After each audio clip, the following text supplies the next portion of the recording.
Hey guys, Justice Curry. Someone just goosed me. All right.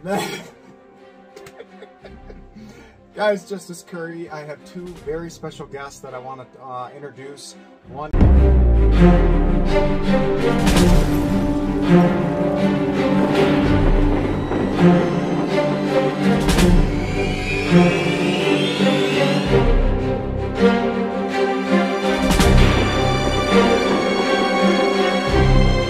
is the notorious Kyle. Hey, Kyle. O&K. And his heterosexual life mate, Jason. How you guys doing? You guys may remember them from a Star Wars video. I'll post a link up here. Oh, no, don't when we do that. were very young. It was like 5 years ago.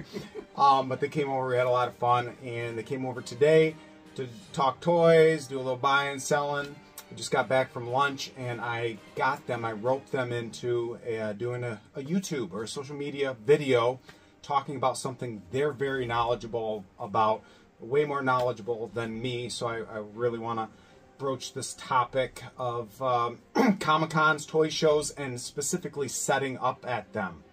So kind of give your life story. You have 10 minutes. Tell me all about you.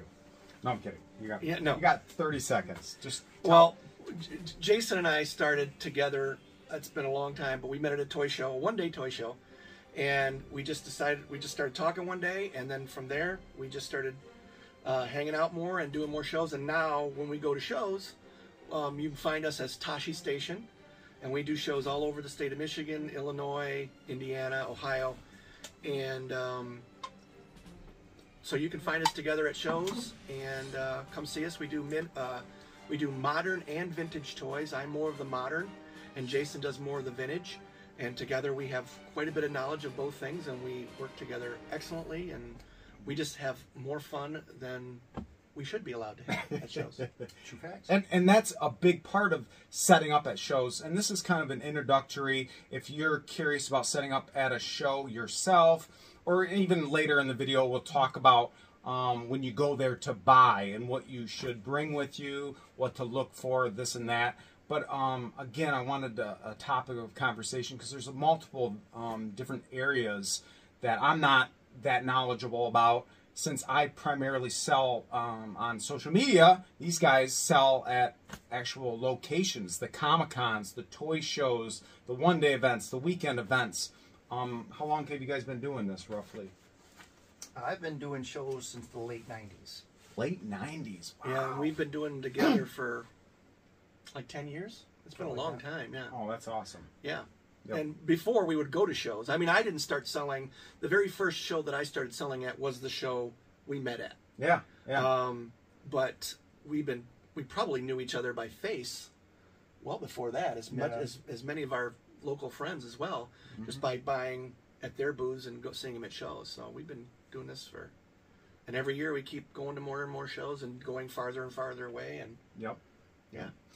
And going and setting up at shows doesn't necessarily have to be your bread and butter day job. You guys, most people that set up, at shows are hobbyists themselves, and I hear this a lot, they sell at shows for the friendship and to make money so they can buy more toys to finance their collection. Is that kind of true for you guys as well? I can't buy toys unless I sell toys. Yeah. So it's a hobbyist thing. You buy a collection, you keep what you need, pass off the rest to friends that they may need, and then box up, get ready for shows, and that's what you set up at. And then you've got to, go out and buy modern toys to be relevant. Yep. Because it's got to bring somebody into the booth. They see something hot, something new, something really hard to find, something that's 50 years old, whatever. You have to have moderation of different things to be relevant. Of course. And you guys do a little bit of both, whereas vintage, buying out a collection, and currently going to stuff that's available in the stores now, buying a bunch of them, trying to gauge what's going to be hot in the future, waiting for it to double, triple, quadruple in money, and then bring it out. How do you do that? Do you sometimes buy some that are, you made a bad judgment call and they're not worth that much, but it weighs itself out? It does. That's exactly what it is. Now, I would say for us, because we've been doing it for so long, we have a pretty good idea of which way we want to angle to buy stuff. Exclusives are always good. Yep. Yeah, we just went out to lunch, and Jason's alarm goes off, and then he's like, "I'm sending you this link, Kyle." I'm like, "What are you guys doing?" He set an alarm on when a Target exclusive figure dropped, and then they both buy out as many as they can, because he's exactly right. It's an exclusive, so collectors are going to want that a little more. And we'll have them at shows, and the first one's always for us. And then the second one is always for a show or for a friend of ours that didn't get a chance to pick them up. But it's very tricky. There are some things that we buy and some things we don't buy, and sometimes we wait for things to go on clearance or different things if you're going to be in the hunt on a daily basis locally. Yes. I'm not talking about when you're at a show looking for things. But for me, since I do a lot of the modern stuff, and Jason does too, we're looking for things that we can turn in the next couple months as our official season kicks off at the end of February. Okay. And then it'll go until late November, early December, and then we're off for a month or so, and then we start over again. So in the meantime, you're buying inventory, things are coming out, and you're stockpiling if you can. You know, you're getting ready for things. You're putting things away. Again, Jason and I have this thing where Jason will buy stuff and stick it in a tote, and he won't touch it. Yeah. He literally will forget about it. I buy stuff to turn and burn. So for example, when the Proto Fett armor, Star Wars Black Series, the all-white Boba Fett armor was a Walgreens exclusive, I would buy 2, 3 here, 2, 3 there, take them to shows, turn them right away. Jason puts them in a tote, sets on them, and when mine are gone, he brings his up. Oh. So that way there's still relevancy, there's still money to be made, but we're not tripping all over each other. Okay. And he does that. He has a lot more patience with that than I do. So, and again, it just works. He says, "Hey, how many of these you bring?" And I go, "I'm bringing 2 or 3. He says, "Okay, I'll leave mine at home." And then the next show, when I sell out, he'll bring them to a show, and we work off each other good. But we're always looking. We're always hunting locally. My job allows me to be on the road. So my job allows me to stop at 3 Targets, 4 Targets, 2 Walmarts, or whatever it is. Yep. And that's how we get a lot of our inventory, and then we take it to a show, and we try and sell them there to people who need them. People that maybe live in an area of town where they don't have 3 Walmarts or a Target, somewhere where it's 35 minutes one way, where it doesn't make any sense for them to go to a Target 3 times a week to find a $25 figure. They can get it for $35 at me at a show. So, what about the diversifying yourself on what type of inventory you have? Hey guys, I want to hear your thoughts as well. So if you're a vendor, tell me your ideas on the tricks of the trade when it comes to selling at conventions. And if you're a buyer, comment down below the things that you're looking for, what draws you into the booth. All right, don't forget to also hit that subscribe button and like, and I look forward to hearing from you. Bye-bye. I remember going to Kane County Toy Show one time, and this guy had all these high-end, several $1,000 pre-production Star Wars things, and I'm talking to him, and I say, "How's the show going?" And he kind of goes, "Man, not so good. I wish I brought some cheaper things in." Is there kind of, and you guys can go on your personal or experiences or what you've noticed, like you want to have different price range stuff. Maybe some of that pre-production awesome stuff to bring people into the booth, but they can't afford it, so now they're going to spend money with you with the $10, $20 items. It's a good thing to have both. If you're selling as a hobbyist, you're obviously selling what you have, or if you're setting up as a first time and you're getting out of your collection, because that's kind of sucks you in there. Yeah. Is you're like, I'm going to get rid of my toys that I had as a child, and then you start selling stuff and you start seeing what it is, and it's like, man, this is kind of fun. So you start hitting friends up. Hey, do you have your old toys? Yeah. And making connections and cousins and distant cousins, and you're reaching out to people you haven't talked to in 10 years to see if they have their toys. And then you start getting into modern stuff. But it's you have to have a diversifying. There we go. And for different things, like we'll go to like Target when they have clearances on like Barbies and LOL dolls and other stuff like that. To you buy something at sale that's a $30 doll for $5. You put it in our booth for $10 so that dads have something to buy their daughter when they come into our booth looking for stuff. Or we've even gone to like Walgreens. I remember one time Kyle found these little lightsaber toothbrushes that were on clearance for like $1 or something. They were $7 a piece, and they were on clearance for $1. Oh. We bought them up, and we gave them to kids in the booth. When Dad came in and bought something, kids sitting there, I'm bored. Hey, dude, here's a lightsaber. You want a red one? You want a green? Yeah, just all kinds of stuff.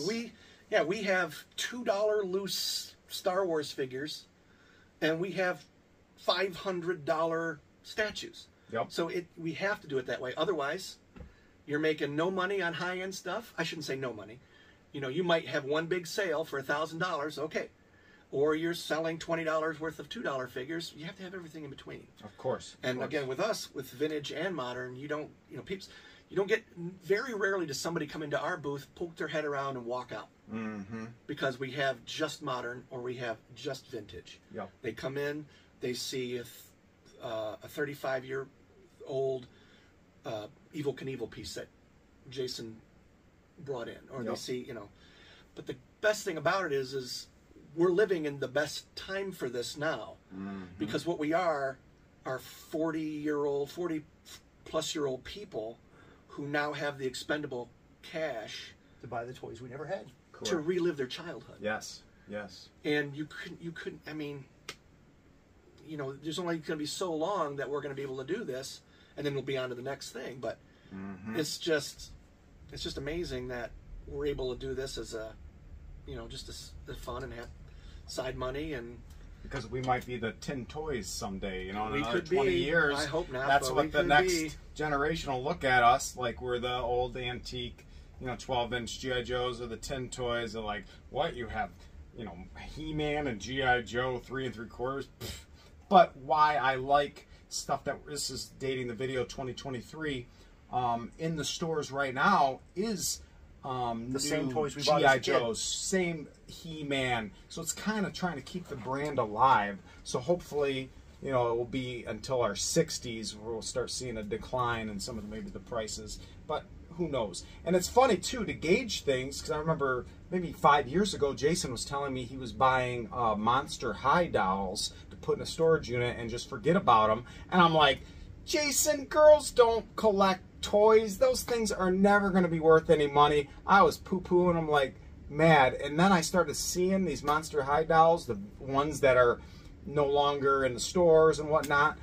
They're expensive. They did go up. You correct me. Where were we? Indy, and 2 years ago. Yeah, and it was the same thing. It was the same nostalgic story. I've got 20, 22, 24-year-old girls. Like it was like 17 to 24 coming by my booth coming by our booth, and holy shit, they're like, wow, you know, it's either I played with this when I was a little girl, and it's the nostalgia factor, because they're like the odd duck out, like we are, like we were, and whatnot. And you know, it's, you know, that's, I think the transition between nostalgia and girls is that girls at one point, a lot of girls stop playing with dolls and start putting on makeup, and that's, I think, their loss in translation of nostalgia, because they don't have it, because they went on to beautifying themselves instead of being in a cartoon world playing with dolls and being adventure and stuff like that, where a lot of the girls nowadays, it's role reversed, and they're playing with dolls at a later age and whatnot. So they have that 12, 13, 14 years old where they still have their toys. Yep. And mom got rid of them. And now this a few years later, because Mattel canceled the Monster High line. And I always loved them because it was, you know, I'd never thought I'd ever in my life collect a doll. But it was a great figure. action figure. A good personality thing, because each doll has an issue. It's the daughter of not getting to Monster High, but the daughter of Phantom of the Opera. I'm losing subscribers as you talk. Has scars on her face. And one is in a wheelchair, and one has Yeah, the mermaid is in a wheelchair, so it made a lot of sense, and I think it resonated with girls. But back to our booth, girls were walking up, $200, $200, $400, $400. Girls were just women. We're just paying. Where dudes walk up and be like, yeah, that's $50. Will you take $20 for it. The young girls and a few girls that that follow us that come to the show to see our booth and stuff like that, they're Instagram cosplayers and whatnot, and they always come in and show what we got and where they got it and stuff, and you know, it's who knew? Yep. And that brings a perfect segue into the negotiation. Now, every buyer and seller is going to have their own kind of informal rules on what's acceptable for low balls or bundle deals, or the thresholds of how much percent under. And I'm just kind of curious on what your kind of informal rules are if, say, someone's looking at a $100 item or a $10 item and they're trying to offer you money. What will you do for them if they try to go less than what's on the price tag? First of all, you always ask. If you're looking at a $100 action figure or a $100 toy and you want to try and get it for $85, ask. What's the worst? Yeah, what's the worst that happens? We say no. They say no. Or we come back. A lot of it has to do with the day of the show. Yeah. If you are there 5 minutes after the show opens on Friday, and I'm not talking about everybody, we and a lot of the other vendors that we hang out with tend to not deal as fast, because it's the first day, you're just open, and there's a chance that somebody could come in the booth, and you know, Sundays are better for deals, but you're taking the chance that those items are going to be gone. The bird in the hand versus two in the bush mentality. So, but always ask.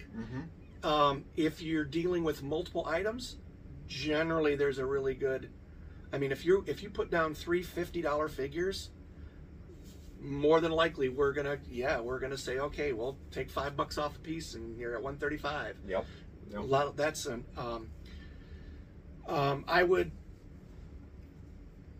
I would say, you know, bundling and that kind of stuff, and asking, just ask.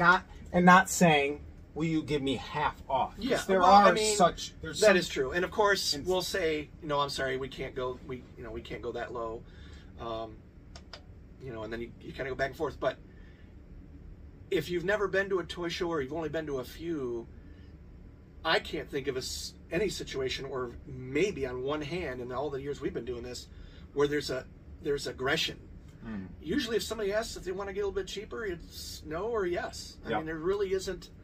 That's what I tell people all the time. I go, you can't hurt my feelings. Like, they're going, well, what's your thought on an offer? And I go, you make me an offer. You can't hurt my feelings. Because, like you said, the worst I can say is no, or I'll counter you with, I can't go that low, but how about this? And I'll typically say, let's meet in the middle. So if I had a $100 item, they say, well, how about $75? I'll say, nah, let's meet in the middle. Somewhere in the middle, yeah. Yeah, right. And again, it's better to I mean, always ask, but it's better to kind of know up front that a lot of vendors are kind of, as the weekend goes by, are more liable to do that in the week, as opposed to right in the beginning or the first day.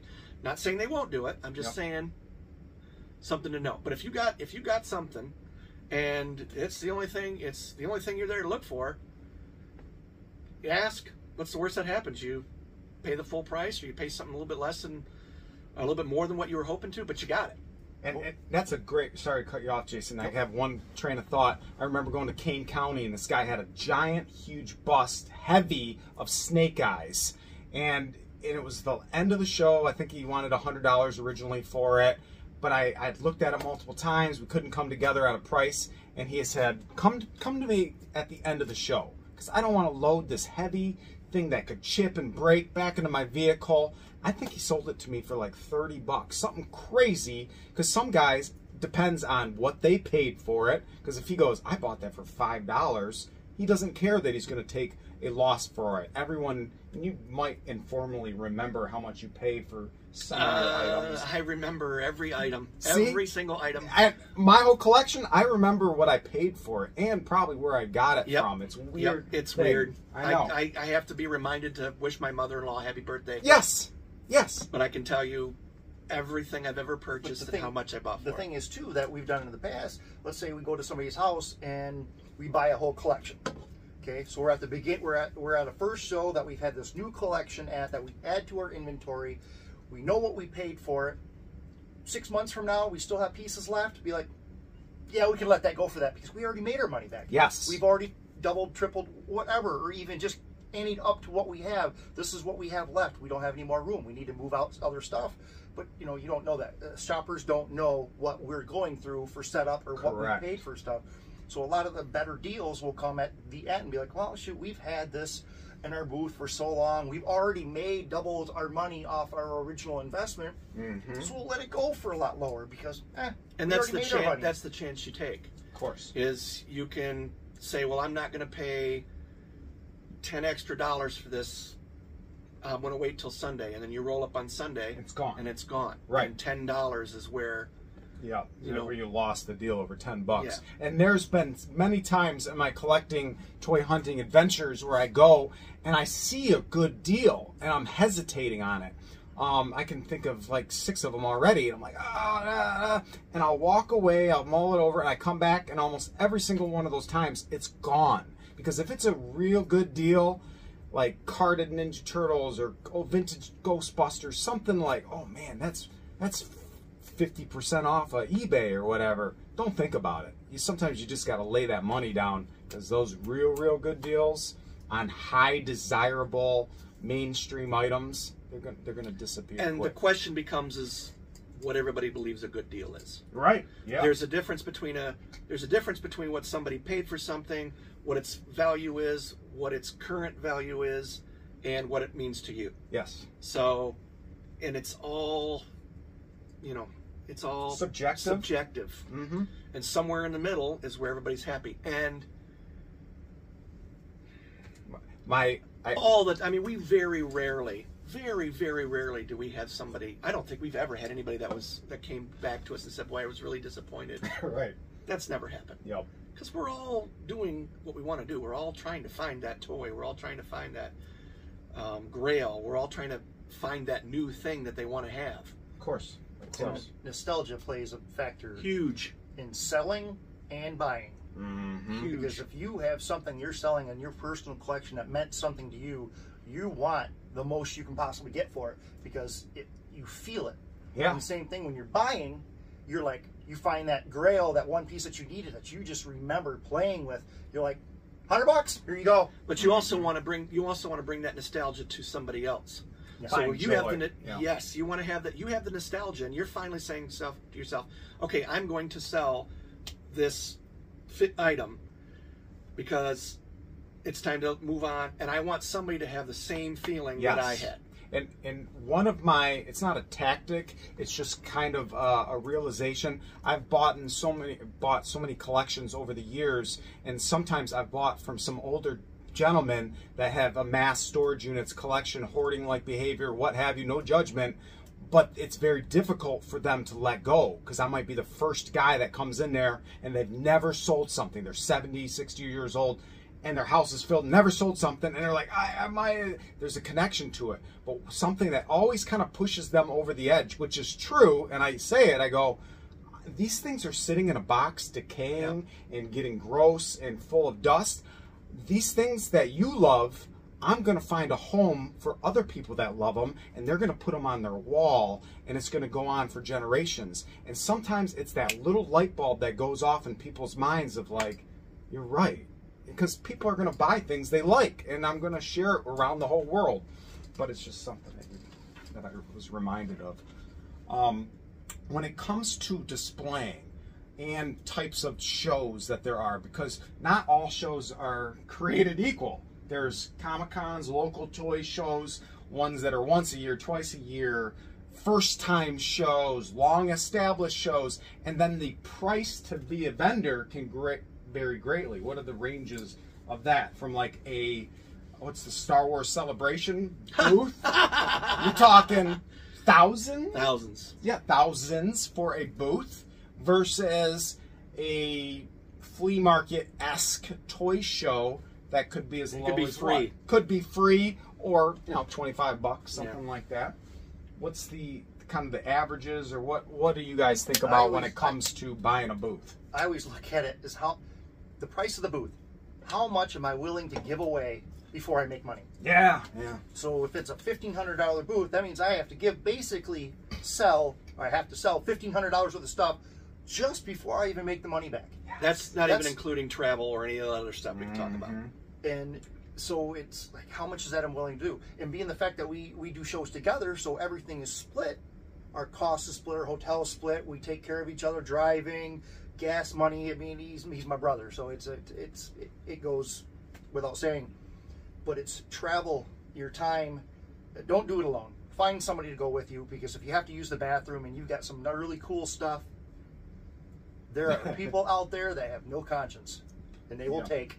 Especially at shows. We've had a lot of issues lately. Yes. But unfortunately, we have somebody to cover your back, whether it's boyfriend, girlfriend, mom, dad. Other vendors sometimes, I've heard. Other vendors. Sure. If you're doing it by yourself and there's maybe a booth that has two guys going, hey, can you just watch 5 minutes while I go to the bathroom? Is that Oh, that happens all the time because we're all in the same brotherhood. Yeah. Now, there are a couple of vendors that we've run into in our area that I probably wouldn't ask to do it, but you know, it happens. Yeah, yeah. But yeah, I mean, we've done them all. We do 1 day 6-hour gymnasium shows in a church gymnasium, all the way up to a 4-day show in Indianapolis or in Ohio or something. So what we recommend is that if you're just starting to get into it, and you're a hobbyist, is to start with a 1-day show. Okay. Start with a local show on a Saturday or a Sunday where you can get in the night before for a few hours and set up, and just take, you know, like a 6-foot table or an 8-foot table's worth, depending on what their booth area is. And if it's $25, $50, $100, depending on what they're, and spend that and bring stuff that you can set up on a table, maybe on some shelving units. You don't have to get crazy with grid wall at this point. So you can get a feel for it, not just for the whole ambiance of the place, but standing on your feet for 6 hours, walking back and forth. Yeah. You know, so do a small show first, you know, and get into it, get to what the feel is. Then you can start to say, okay, I did really well with this. Well, let me bring some more of this next time, and then you can work your way up to a 2-day show, 3-day show for it. Now the thing is, you got to have more inventory. You have to make sure that it's all marketed and displayed well. You don't want to spend $100 on a table and bring all your stuff just to have it all crammed onto the table where people can't see anything. Yep. It doesn't make any sense. So be thinking about how you want to display stuff, where it's easy to be seen. We recommend that you have everything priced beforehand. Price it. Yeah. Yes, at some point you may have to change it later if you use stickers or a price gun or one of those little sticky tabs. Yeah, you're going to have to change it. But comic show goers, toy show goers, Comic-Con, they don't want to walk up and have to ask you 9 different prices. Right. They want to come up and go, okay, he's selling $20 for this G.I. Joe action figure. I know how much that costs. They're not. People don't want to spend time asking how much this piece is and how much this piece is, and have you go, now it happens. Yep. Even as long as we've been doing this, we'll get stuff that isn't priced. We have to look at a sheet, or we have to go to a phone real quick. But if you get the bulk, 90% plus of your stuff priced, you might have to do a little bit of work on it both ends, but it's so much easier to make a sale if somebody knows how much. When I'm looking for things, if it's not priced, I keep walking. Yeah. If you can't, you're going to bring all the stuff, you're going to buy the table, you're going to bring all the stuff, you're going to set it all up, and I have no idea how much I'm paying for it. Why? Why is that where you decide to draw the line? Exactly. So we recommend start off a small show, a day show, and get the feel for it. Maybe do another one, and then kind of work your way into these big shows. It's a lot easier than starting off on a 3-day show, in our opinion. Starting off on a 3-day show where you're in a booth for 10 hours and it's just crazy. And you don't want to get turned off by it. You don't want to go, never mind. So start slow, work your way into it, and then by next thing you know. And it's a progression, because you can look at other vendors, the way that they have things displayed, and he's very right. How you display it. I mean, shops, go into any Target, go into any place, how they have the end caps, how they have things very visible. Even at certain toy shows, they'll have these sometimes grid wall or these shelves stacked up and very nice, huge, colorful things like a My Pet Monster sitting right on top. So it's like a moth to the flame. It's bringing people in, and how it's going to be displayed where you can see everything, whether you have it in little, I see cases a lot. I know Jason uses some of them, like wood cases, this Shadow box. Yeah, shadow box, thank you. And some of your high-end, smaller items can go in there, so they're not easily just taken and put in someone's pocket. But there's no right way to do it. There's just better ways that you're constantly looking to perfect yourself. Even with pricing, he mentioned sticky notes, and I've known guys that have said, don't put sticky notes, because you put one on, people can switch them, or they fall off constantly. Initial what the sticky note is on. Oh, that's so another that thing. I know that if it's changed, I try to do that either on the back or the front. And it very rarely happens. We don't want to make it sound like that there's a lot of bad eggs in this. There isn't. It's just like anything else, though. There are people that will try and come in and say, well, I talked to your guy and he said, give this to me for $5 when it says 25 on it. Well, my guy's at the bathroom. I'm not selling this to you for $5. Right. It does happen, but for the most part. Another thing that's nice to do, we recommend, is you keep like items together. For example, don't put Star Wars on 4 different shelves. Right. Put them all together so people that are looking for Star Wars go to Star Wars. Now, people will say, well, if you put them everywhere, then they'll have to look at everything. That's true, but they're more likely to miss what they're looking for if they're having to look at 9 different places for Star Wars items or He-Man or whatever it is you're looking for. When we go to our shows and we peg hang our Star Wars stuff. Star Wars was modern Star Wars. Boom. Boom. It's Marvel, Boom. Marvel. Yep. Yep. Yep. We do that so it draws attention and people know, okay, I'm going to look at Star Wars first, and then I'm going to look at G.I. Joe. Yep. I don't have to go, ooh, ooh, ooh, ooh, ooh. That's one thing we recommend too. Gotcha. And be nice to people. Yeah. Yeah. You know, stand in the aisle in front of your booth. Hi, how you doing? Welcome to the show. How you doing today? Come on in. How's the show Don't today? spend all your time playing on your phone. Eye Engage contact. people. Yeah. Because a lot of people that go to shows are introverts. Yes. It's a Comic Con. It's a cosplay show. It's their world. It's, you know, you got to think of that. That, you know, a lot of people go to the show, can't look in your eyes or whatnot. It's not saying it's that way, but you do get a lot more of these kind of people. And, you know, by saying hello, you know, what are you looking engaging for? with them. Don't have resting face. RFB. See, I caught it for you.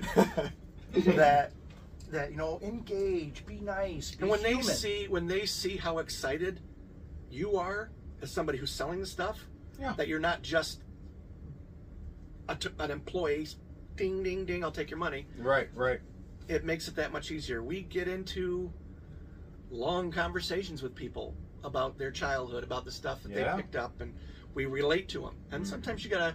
That's what's nice about having 2, because you Move along, because you got other people wanting to do things. Yeah, a lot of times, sometimes when that happens, Jay will call and he sees that I'm with somebody, and I'm, you know, hey, when you get a chance, I got a question about this over here. And it's a good segue. Thank you very much. I'll enjoy the show. And yeah.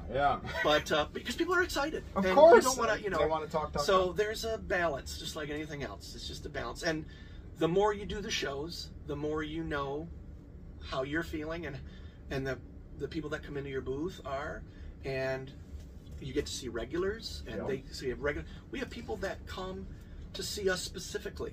They can't wait until they see we're at a show. Of course. They don't shop online. Yes. They don't do internet, well, that's online, but they don't go places. They go to the show because, like, okay, again, we got a $25 toy for $35.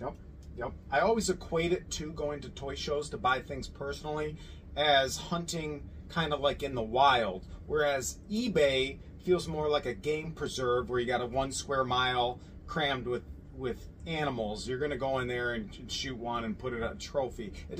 I have to do it sometimes. Some things are too rare and obscure, and I go to eBay. But half the fun is finding it and seeing all these familiar faces that become your friends. Like, these dudes were strangers before I got into the toy community, and now some of my good friends are throughout this thriving community that you put yourself out there. When it comes to pricing, though, again, there's different schools of thought on how you price things. If I personally am a buyer and I walk into a booth with a bunch of 25th anniversary G.I. Joes on the card, and I start looking at them going, these are eBay buy it now prices, like $30, but if I can bid on this and get it for 20 bucks, that's going to turn me off to hardly look at the rest of the booth. I'm going to go, and they may sell, they'll probably sell a few of them, but I specifically brought that up because I remember a buddy at Kane County set up all his 25th anniversary personal collection G.I. Joes, hundreds of them, and I'm looking at all the prices going, dude, people can buy these for cheaper right now. And I'm going, these are priced way too hard. The second day of the show, I'm talking to him. I'm like, hey, how you doing, man? Not so good. I go, why? He goes, I haven't sold a single one.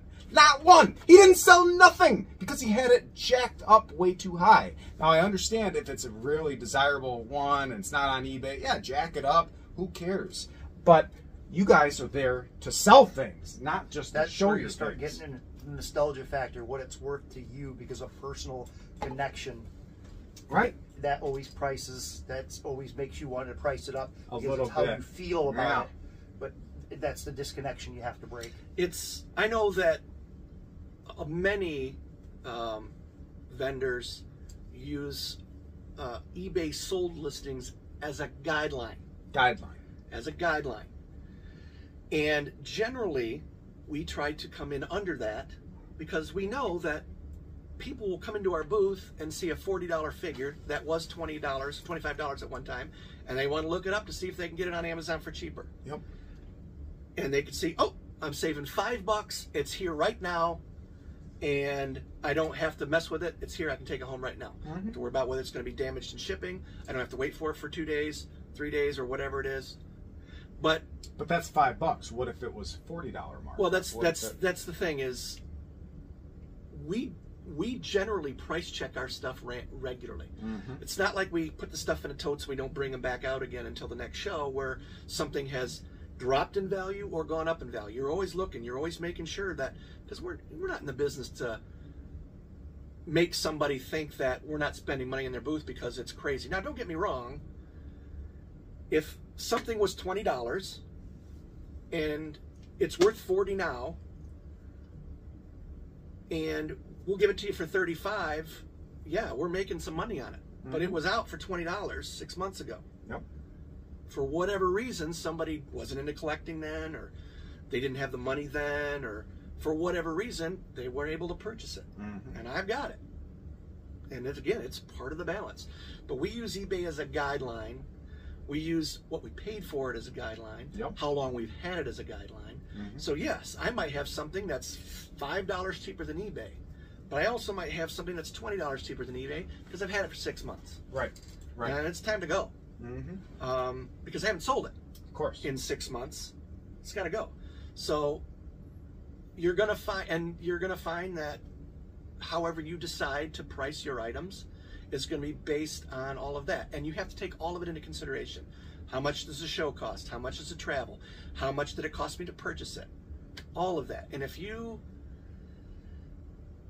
into a show, a one-day show for food, gas, the booth, and a hotel, say for example, if you have to travel, if you're into it for $400, then yeah, you have to decide whether you're going to sell this figure you bought for $10 for $15 and you made $5.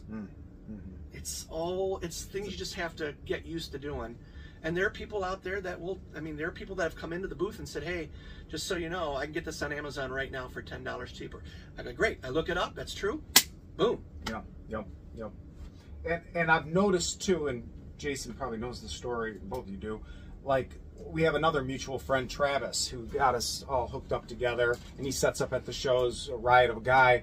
But oftentimes other vendors, not only vendors, but guys that own toy stores will go into his booth. And sometimes you go into some certain toy shows or stores, brick and mortar toy stores that also set up at Comic-Cons. They price it fairly high, and they leave room and a wiggle room, and they got a lot of overhead. So I understand that they have to be sometimes priced differently than other people. But they'll go in there and drop $6 grand, several thousands of dollars with our buddy Travis, because Travis goes, you know what, I'm going to price this where people feel like they got a good deal, maybe 10% under eBay or close to, and then those guys mark it up. There's enough markup percentage, they're going to make money too. So it's a real, but if Travis wasn't like that, then he's going to have to sit on that inventory, nickel and dime it one at a time, because he maybe charges too much. So you'll quickly find, if you don't have your stuff priced right, it's not going to sell, or it's not going to sell where it's going to be worth your travel time, your hotel time, all these little things. Your time is precious. That's our most precious commodity. Another thing, too, is it goes both ways. If you happen to be somewhere and you buy 3 of the same figure for a $20 figure for $6 each, you don't have to sell it for the $35 it's going for. Yep. Or what the current market value is for it, based on, again, eBay sold listings. You spent $6 on it, sell it for 15. Yep. You're making money, and somebody's going to know they got a good deal. They're going to come back. So that's, again, it's a guideline. It's not something you have to, but you have to also know, as a vendor, you have to know that you could possibly get maximum return on investment. Yes. And then sometimes you have to come down to get rid of some stuff. It's just like any other thing. If I was buying a golf club, it's the same thing. If I was selling a golf club, it's the same thing. Of course. Basketball, sports gear, glassware. It doesn't matter what the item is. I give this to a lot of people who think that, you know, we buy 10 of something and we've got them all, and I say, hey, They call you scalpers. yeah, and it's like, hey, I've got this item.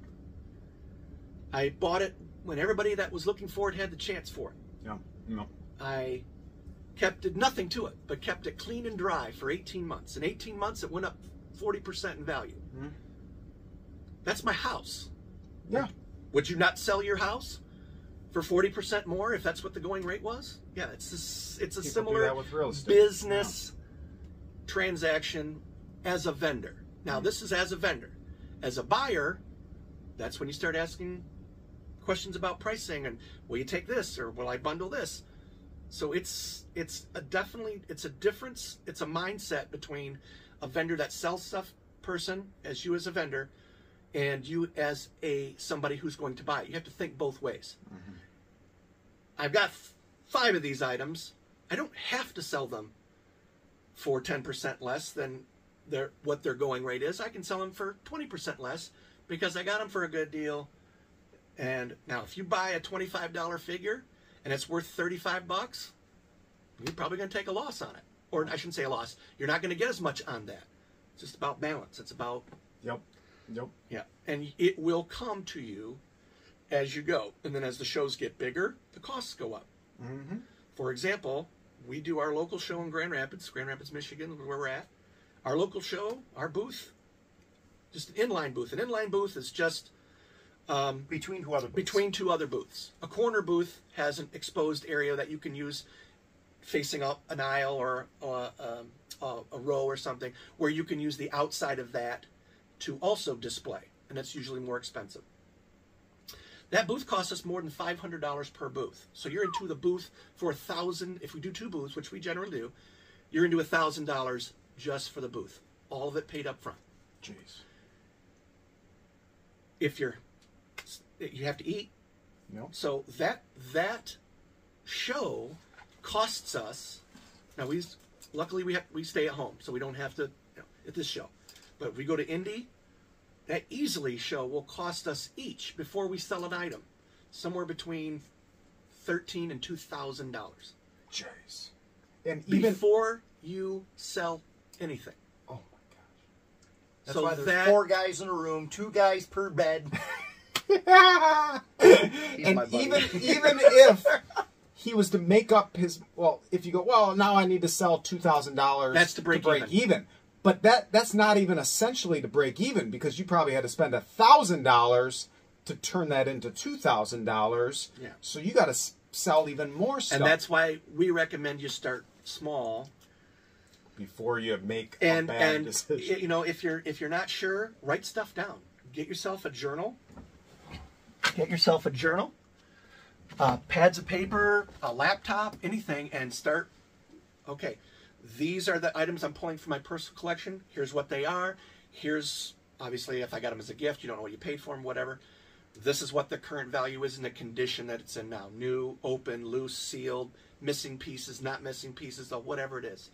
That way you can kind of keep track of it. Eventually, you might go to a show and say, okay, we're good here. Yep. You know? Yep. We have a friend of ours that writes everything down, and I love him to death. And I get it. Yeah. But we are in a show, and there are people standing in line to give us money. And Right, he stops. Right. Goes to the next person, stops. And it works. I'm great.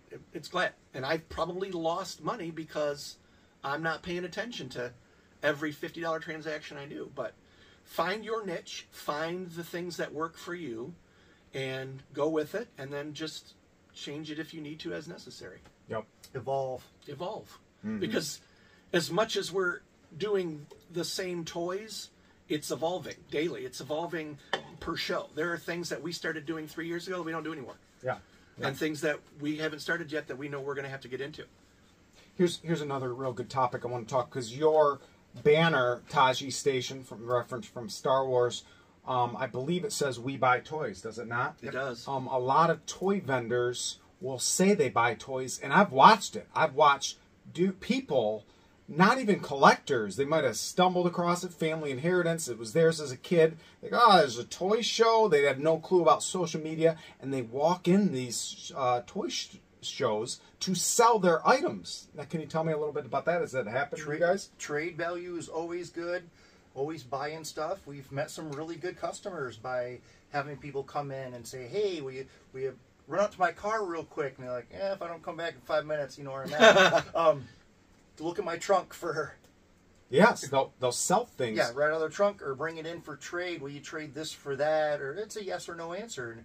I mean, if you bring something in, you know we're going to buy it lower than, we're not...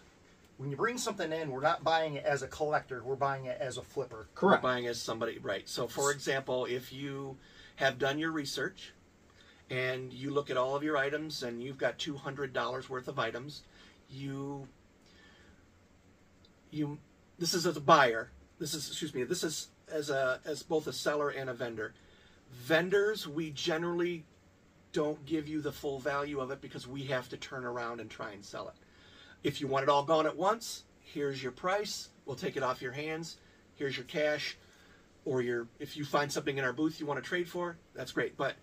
And that's not just at toy shows. If you take your comic books to a comic book store, or your toys to a comic book store, or whatever, you're going to find that the person you're selling that stuff to is going to give you a different price than what the value is, because they are now taking on the responsibility of taking it to shows and selling it. Paying for lights, paying for gas, so paying for water. Keep that in mind. From if you, like, we buy and sell toys, and we're right up front with people. We tell them this is generally what it is. We'll take a look at your stuff, and we've had people come in and stuff, and we just say, I'm sorry, this is not anything we are interested in, Babies or Pops or whatever like it is. That, yeah. And this, you might want to check out this. Our friend of ours is this vendor, and then we let them know right up front, and what our pricing for certain items will be. And then there's some times where somebody will walk in and they will have stuff that we are going to pay more for because we want it. Yeah. For ourselves, or because we haven't seen one in a while and it's going to go into the booth. Yep.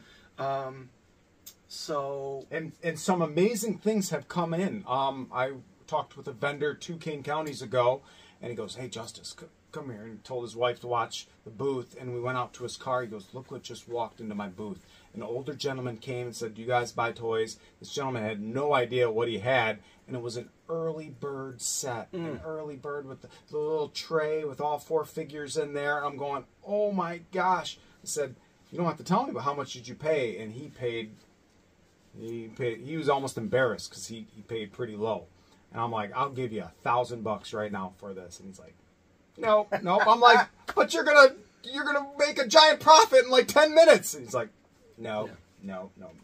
But it's a crapshoot. We've had people come into our booth on a Friday at a show. They see our sign, and they say, "Oh my gosh, you buy?" Yeah, and they will go home. Yeah, and they will come back, and 3 hours later, they will come into our booth with a tote. With a big tote. And it all depends, too, sometimes on how hard it is to sell items. I was showing them some pictures of a guy trying to sell me a big collection. And I want all the G.I. Joe stuff, but he's like, you got to buy all this stuff, too. And I was kind of showing them some modern toys, getting their advice on it. And just because an item's maybe worth $10 online, that's not worth it for me personally as an online seller. To throw online a package for $10 and with all the fees and whatnot, and maybe they know from owning it prior that it's going to sit in their booth for a long time, so they have to take this $10 item and put it in a $5 bin. So when it comes to buying toys, it's the desirability that will also affect how much money you can give. Like, I might only give $1 for it, but it's worth $10. And a conversation I often have to have with people too, if they they contact me online and say, hey Justice, I have this $100 item, how much can you give it to me? And before, sometimes I used to go, oh, I'll give you 50%. Sometimes I still will, but I always have to send them my math and go, listen, if I take that $100 item, I sell it on eBay. eBay takes 15% right off the top with PayPal, so now it's $85. At the end of the year, the IRS has to take 22% off of the $100. So now you got 85 minus 22 is $63. So if I pay $50 for a $100 item, I'm only making $13 if I sell it on eBay. But there's some things, and that goes into other further tangents. If you have, not everybody has LLCs and know how to write off. It's complicated. It's a pain in the butt to keep track of all that stuff. And I won't go too far into detail about it. But if you do sell massive amounts of stuff, and it can come back and bite you. It can be overwhelming. That's why we say start small and work to your comfort zone. We've got a friend of ours, a husband and wife team.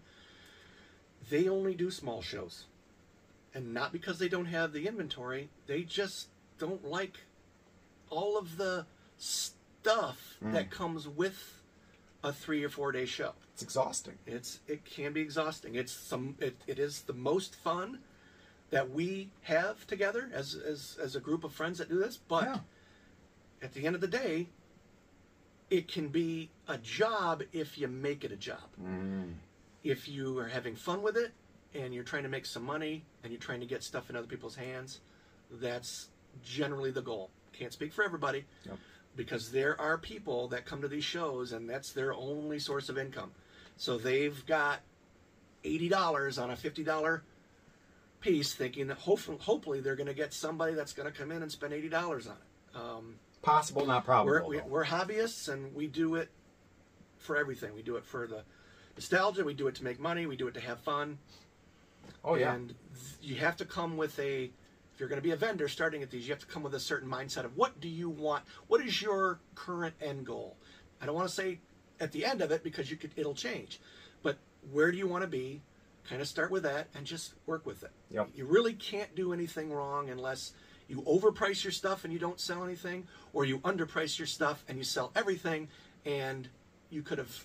Unless that's your goal. I've gone to booths before where they're like, I inherited this stuff, I don't want it, or I picked it all up from this, or someone's asking me to sell it for them. I only want to do this show. I don't want to do other shows. That's rare, but it's happened before, and I've gotten some of my best scores because naturally the very next thing I do is go, I'll buy the whole booth. Yes, and that happens. And normally how I'll do it is we'll just count items, and I'll go, all right, you have 300 items. I can pay you X amount. So, but they're like, well, one item's worth $50. Well, another item's worth $2, so we have to figure out an average. And that's a different area of... If you're looking to just do that a couple times, stick to a small show. If you're looking to maybe, this feels good. Let's go out and take 200 of this 1,000 I made, and let's buy some different things and put those in the booth. And then, so it depends on where you want to be 6 months, a year, depending on what area you're in. If you're watching this right now and you're in Florida, California, Texas, where it's warm all the time, and you can go to a show every weekend, Yeah. great. We live in West Michigan, Freezing. and like I said, our season is basically from late February to late November, Yep. because there's not a whole lot to do in the dead of winter. Yeah. Yeah. So And there we do have some epic shows all around the state and surrounding areas. Even PowerCon used to be on the West Coast in California. Now it's in moved- Ohio. Now it's in Ohio, so that's real cool. We got some upcoming shows. What's the next one? We got Kane County in April, and then July. We got shows. There's a show in Indy in May. Motor City is in May, and locally. Detroit. Yeah. And we're not doing all of the shows. We're going to do Indy. So we'll be at Indiana Comic-Con in May.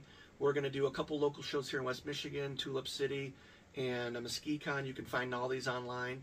If you're in the area or you'd like to come see us at some of these shows. MesquiCon, Tulip City are 1-day shows. And those are buddies that were in the same realm They of just started a show. Yes, they started the whole show, and now they're massive, awesome, incredible, talented shows. And artists will be there, cosplayers, vintage toys, modern toys, you name it, everyone comes. And that's another thing we recommend too, is if you want to start vending, but you've only been to a few shows, go to a show first. Spend the $10, $8, whatever it is to get in, so you can walk around and see what people are selling, how they're setting up. So you have an idea. And ask them, what's good sellers. So that when you start your own show, you start with a nice foot forward instead of rambling around to get all of your items off of the floor. Yes. Yeah. And it's supposed to be fun. Yeah. So don't go into it going, oh, geez, But- let's buy Beanie Babies and Barbies and things that you don't care about to sell. That's not fun. This is a social thing. Unless that is fun for you. Yeah, true. Yeah. Unless that's fun for you. But he mentions the social aspect of it. Because most of us are online. We're looking at pictures. We're buying things. We're communicating online all the time. So when we get together and poke fun at each other, play pranks, do silly stuff, do deals. I mean, these guys are dealers. But Kyle just bought a massive amount of figures from me because I'm like, you know what? I know what I paid for. I know what I paid for them. I know he can make money for them. And we'll make it mutually beneficial. There's a backstory. This is an inside joke, by the way. If inside. Is that's that the word. inside? And I'm going to post a picture and... No, I'm kidding. I'm not going to show what the picture is. Let's just say that I shouldn't have left him and Travis in my toy room in my house alone while I was at work. And then they... I don't think you've done it since. No. Actually, yes, I have. Yeah. You're right. Oh, that's right. That's right. That's right. I can't believe you haven't found that yet. Change. Make sure that you're not just showing up to the show with a $100 bill. Yeah. If you're a vendor, you need to have certain denominations. What do you guys normally do? Singles, 5s, and 10s. Have a couple of 20s on you in case the first thing somebody does is hand you a $100 bill. But for the most part, people are going to give you 20s. 20. And now, if you're working in 5s and 10s, you need to have 5s and 10s for change. If you're working in singles, something for $2, something for $3, have singles. But generally, you don't need a stack of 20s. You will have a stack of 20s 10 minutes into the show. Yep. So, and that's up to you. You decide how much you want to bring.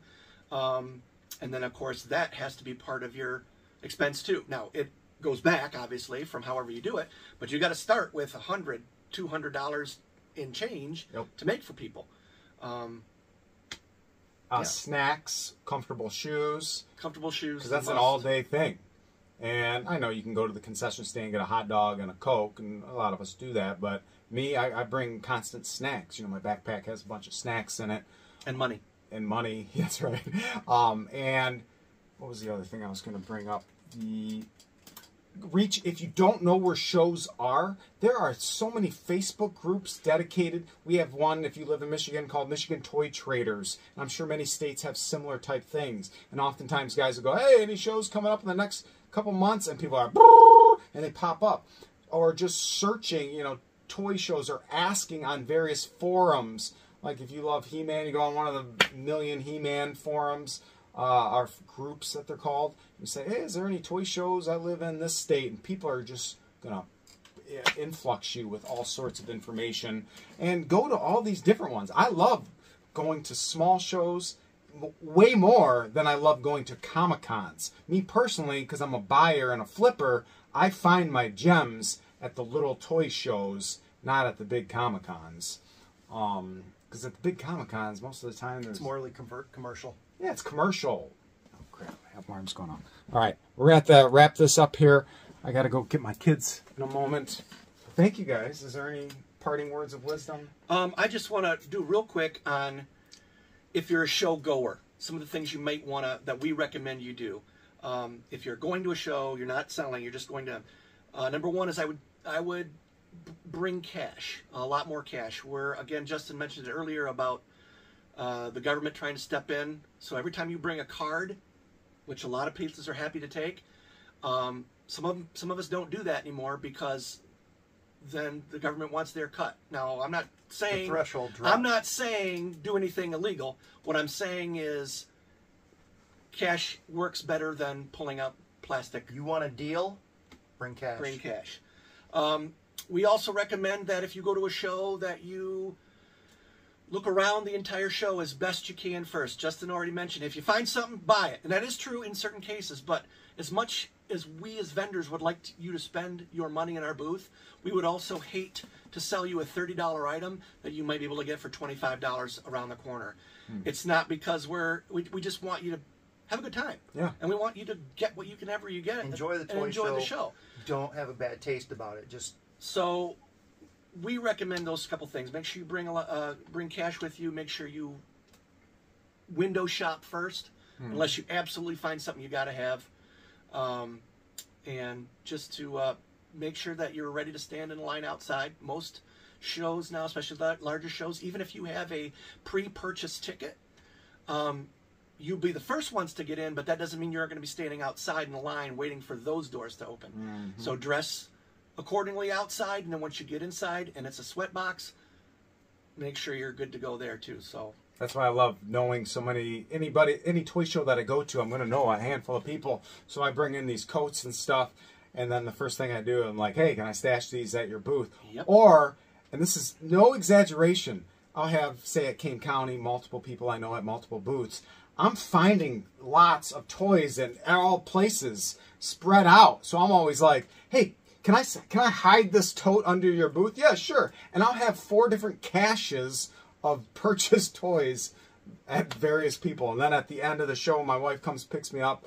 I'm like, all right, Can you bring this home for me? Yeah, no problem. Where did I leave all this stuff? Oh, I have left things in your booth. That Ghostbuster print, I remember. All right, I got to wrap this up. My kids are out waiting for me right now. But I love you all. Be kind to one another. Say hi to these guys when you see them at their next toy show. And I'll see you at the toy aisle. Did I steal that from my wife? It's okay, though. No one listens to this show. No, I'm kidding. Bye.